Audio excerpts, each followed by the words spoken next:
Order now. The next call's a split call. Materia Ture, 5 minutes. Thank you very much, Mr Speaker. I just want to follow on from my colleague James Shaw, and also just to acknowledge the contribution from Grant Robertson, particularly focused on both inequality and that being the driver of increased pay and the driver of the concern about it. But also his, I think, very clear description of the fact that this change means that government is in control of MPs' pay, which is exactly the opposite of what many years of work has led to, exactly the opposite of the last Remuneration Authority bill that we dealt with in government administration a couple of years ago, which was designed to give them more authority over MPs' pay and allowances. So we are going backwards very quickly here. I do note that the Minister did not answer my question in his last contribution as to whether this bill would constrain MPs' pay increases. And I can only assume that's because either he doesn't know, because they haven't done the modelling, or two, he knows that it is essentially the status quo. And I'm looking at you had the opportunity, Minister, to address it earlier. You did have the time, and it would be good to do so quite soon, because otherwise there's no assumption we can make except that the reason why they've chosen the QES is because it makes no change, and that was politically palatable to National Party MPs, that actually they don't want to find any means of constraining MPs' pay. Now, I would like to think that that's not the case, but until we see evidence to the contrary, that really is the only assumption we can make.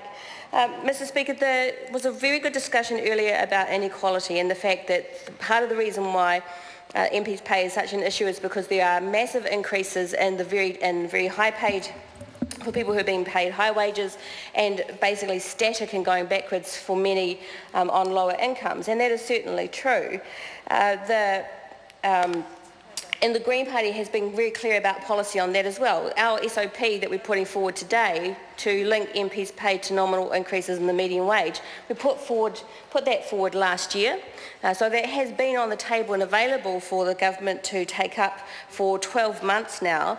We've also very clearly set out issues around CEO pay, for example, requiring companies to disclose CEO salaries more clearly and define and provide rationale for those pay increases, to have staff members on the committees that set those CEO pay increases, and also to require New Zealand's large companies to report on the pay ratio between their highest paid and lowest paid staffers, and to include pay ratios in government procurement and for government agencies, because pay ratio is a major issue here. It is the increasing gap between those at the lowest and those at the top.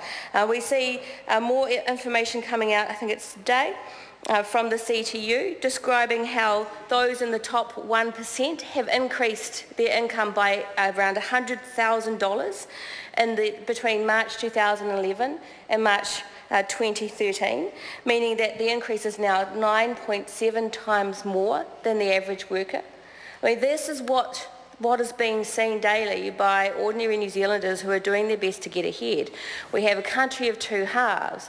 The bottom half are static or going backwards, fighting every day to have a good job and to do their best, but still not getting anywhere. We have the other half that are slowly moving forward, and in the very top, 1, 2, 5%, who are moving ahead in leaps and bounds.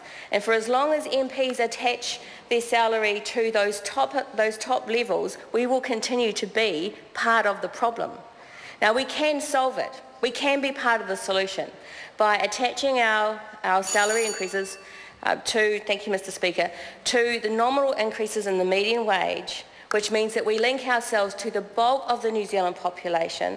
We have fair pay increases on a criteria that is not determined by government, but determined by our overall approach to our economic and social policy.